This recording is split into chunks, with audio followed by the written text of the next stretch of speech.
it like I chose. Observe, plan, adjust, the adjustment show. We on our way to the top, shout out to J.O. It's been a bumpy ride, but we ain't moving slow. We don't need a green light. What's up, everybody? It's your boy J.O. bringing you another episode of The Adjustments. Let's go ahead and get into it. College baseball, man, has been so exciting. It's been crazy, watching it over the past weekends, 2 weekends. I just don't remember baseball being like this, man. When I took a break from baseball and just basically watching it for years. I haven't watched it in years and really sitting down and enjoying it. And these college guys, bro, their hitting is amazing, man. Like, for me, I see the fielding and I critique the field because I believe that's easy for me. It was very easy for me. But the hitting, as I got older and older, the hitting gets harder, I believe. And it has to be more of a focus because the pitching is so good, man. But nowadays, bro, these young guys are hitters, like literally hitting anything, hitting it out with power, hitting the whole field. It's just, you see it and you're amazed, man. Like, you got freshmen coming in hitting 9 home runs in their first 8 games. Shout out to Tommy White from NC State, man. Tommy White, freshman from IMG Academy, top freshman, highly recruited. Bro, you come out in your first game last week, and hit 3 home runs in your first game, and then basically you hit home runs every single day, and that's hard to do. That's hard. It's so hard to do, bro. Especially how the pitching is today. And everything that he's hitting, man, it's going either dead center. You know what I'm saying? Basically dead center. All his home runs go dead center. So he's on top of the ball, and he's just driving it to the deepest part of the field, bro. So he's an amazing hitter, and I'm pretty sure he's going to get drafted after this year. I mean, it's pretty early, 8 games, 9 games or whatever. NC State's up top, in the rankings. Mainly, I don't want to say mainly because of him, because there's a lot of things that have to go right in baseball. But he is a big component to their success. They're 8-0, sitting at the 8th spot right now. Texas is at number 1 at 8-0, which I like Texas. I've watched the most of Texas since I've been watching college baseball. Texas just does not allow runs. I think one team scored 4. I think that was Texas A&M, Corpus Christi. But yeah, I think they only scored 4 runs, and the rest is either 1 run or no runs. And then they're putting up a good, decent amount of runs themselves because their production in the hitting column, bro, they from 1 to 9 looks like they have the guys to do it. And that's why I think they're the number 1 in the pitching. I think they had the best pitching that I've seen. I haven't watched every single team. It's been certain teams that I've been watching. But Texas, I feel like, stands out the most to me. Teams like Vandy, I watched Vandy about twice. Vandy doesn't look as good as I remember, with Jack Leiter and Kumar Rocker and stuff like that from last year. But I've seen Oklahoma State a couple times. Florida State, I watched Florida State probably as much as I watched Texas. They look all right. They look good. LSU looks okay. One other team, Tennessee. Tennessee is outscoring their opponents 117-17 or something like that. That's crazy. In the 8 games that they've played, man. Tennessee sitting, I think they're top 10. Tennessee is 17, so I think they're going to be up there. It's also been upsets and everything. You're gonna see that in baseball. But the JU beat Florida State, over the weekend. That's tough, but hey, it happens. But either way, we can move on to the MLB Lockout. They're still in discussion. Nothing has happened right now. I think it's like day 90. They still trying to work the ins and outs, the players and the players union and the league. It's really about money, man. How they gonna split the money to like the minimum salary, minimum from arbitration, words and stuff. Players want players want to get arbitration earlier. The owners don't. Players want more money for the minimum salary. Players want. I think they are asking for like 670,000. I don't know as a minimum, but basically, I salute the players. Trying to get as much as they can from the owners. Because you can't be mad at players for trying to get compensated for what they do. It's a hard job. Only a few people can do it, and you're the best in the world, so you feel like you should be paid and compensated the way you feel like you should. So hopefully they get that figured out, man, because this year it's a lot of teams, man. It's a lot of teams that can make it. You haven't had a repeat World Series champion in like 21 years or something like that. But I think the Braves have a chance to, they have a chance to repeat, especially if they bring back Freddie Freeman. Even if they don't, you got Ronald Acuna coming back, one of the best young stars in the game. If he had to pick out of the young guys, like Tatis, Vladdy, Acuna, who else? I mean, those three. I'm picking Acuna. Acuna is just the definition of a 5-tool, man. He hits bombs. He can run the bases. It's hard for him. He's super duper fast, and he's a good fielder. He got a strong arm, everything, man. So, then after that, it'll probably be Vladdy, just because he's crazy here. And then Tatis. I mean, pick your poison, really. Pick your poison. Those guys are around the same age, and they do around the same thing, Tatis and Ronald Acuna being more athletic than Vladdy, but that's about it. But going back to, Freddie Freeman, if the Braves can sign back Freddie Freeman, I think that bullpen and, the starter rotation is good enough. It's good enough to win last year. So that's a team in the NL. You got to look at the Mets. The Mets did a lot of things, bringing in a lot of people. Max Scherzer is the crazy one. Pair him with Jacob deGrom is sick. So, yeah, Starling Marte for the outfield. Mark Canha is an underrated guy. Eduardo Escobar is coming over there, switch hitter, infield, plays a lot of positions. The Mets look good, so that's another team in the NL. And then, moving over to the AL, you gotta look at what the Toronto Blue Jays did. I know I touched on that Astros last video, but you gotta touch on what the Blue Jays did. Their struggle last year was basically pitching, man. They had to hit. That lineup is crazy, man. From top to bottom, that lineup is crazy.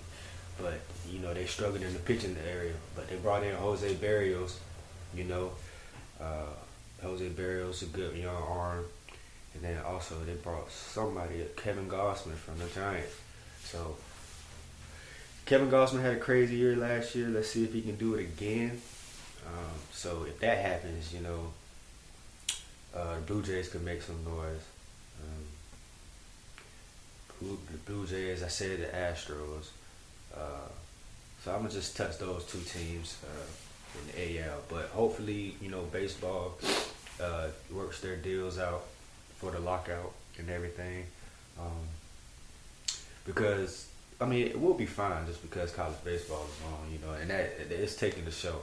They definitely taking this place very good. And, hey, it's been good to watch. But yeah, NBA basketball, man, we got this MVP race going on where guys are playing out of their minds. You got Embiid going crazy, and with that James Harden trade that just happened, those guys are gonna be unstoppable. It looks like, with that pick and roll, man. You gotta really pick your poison, bro. You gonna go with Harden or you gonna go with Embiid? It's unstoppable, bro. I don't know. It's gonna be a beauty to watch, bro. James Harden, 2 triple doubles in his first 2 games with the team, man. It's gonna be insane. But Embiid's playing this out of his mind even before James Harden got there. But so Embiid, that's probably my favorite to win it. The MVP. You got LeBron averaging 29, but I'm sorry, bro. I'm sorry, King. You got to go through this. But I don't know, man. It's tough watching the Lakers. They just lost to the Pelicans by damn near 30. It's crazy. Them boys just don't even look like they care. They just out there. LeBron just trying to score as many points as he want. Try to get that record. Which I don't blame him, man. Just go do you, dog. That team is done, man. I don't know if they make the playoffs. I'll be surprised if they make the playoffs. But hey, you never know, man. You never know when you got the guy. But who else? You got Giannis playing out of his mind, like always. The freak, which I think is probably, even though I got a KD jersey on right now, I probably pick Giannis over KD. Quote me on it. You know what I'm saying? Talk to me in the comment section. But I'll probably take Giannis. They got bigger. You know what I'm saying? The team hasn't even been together all year. It's been hurt. People been hurt in and out of the lineup. But I mean, it's really just Giannis, on the back of Giannis, and then with Middleton and Drew Holiday, all they gotta do is step up and make shots. And them guys gonna be good. They're good defensively. They're big. They can rebound. Bobby Portis is playing his ass off. And if he knocking down like 8 threes like he did the other night, man, that's tough. What you gonna do? Steph Curry, man. I mean, what more do you want from him, bro? Like, he's the greatest shooter ever. Bro, we're never gonna see nobody like him, man. The things that he does, even his warm-ups, bro. If you just see his warm-ups, you watch his warm-ups on Instagram or something, bro. It's crazy what he goes through, on a daily basis. What he does during the game, never stop moving, and can pull up, stop on a dime whenever. Got one of the best handles in the game, like, bro. Can we say he the best point guard ever? Can we say that without people saying, oh, Magic, this, that? Magic can't do what he did. I understand Magic was Magic. Magic, greatest point guard ever in a lot of people's eyes. But I'm picking Steph Curry over Magic. I'm sorry. My dad probably gonna kill me on that. But, hey, we'll talk about it later. Nikola Jokic, I mean, he damn near averaging a triple-double. People don't give him enough credit. I think he in Denver. You don't see a lot of his games. He got the MVP last year, but people still discredit him. I don't understand. But I think Denver needs to make more noise in the playoffs for people to actually recognize what Jokic is. Real basketball fans know who Jokic is and know how dominant and what type of basketball player he is. Big man, basically a point center. He can knock down shots, can pass, and can play in the post. I think the only thing, that Embiid has over him is defensively. The only thing Giannis has over him is defensively. So if he can work on that, even though he's been working on it, it's getting a little better. But, hey. But Ja Morant, let's talk about Ja Morant, man. This man just dropped 52 last night. The guy is basically a mixture of Russell Westbrook to me and AI. It's just the Russell Westbrook for the explosion, man. Like, he gonna explode on you, he gonna dunk on you.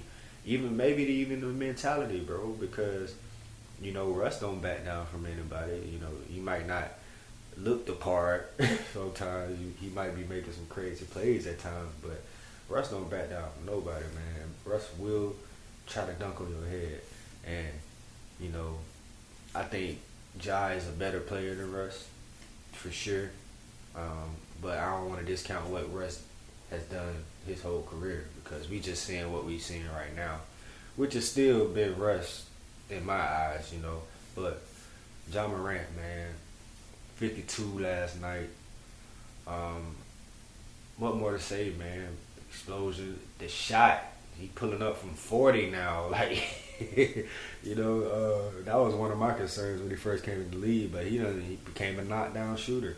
The passing is there. Like, Ja is just, and he's a leader, a vocal leader. You know, he's positioning guys defensively and all that, man.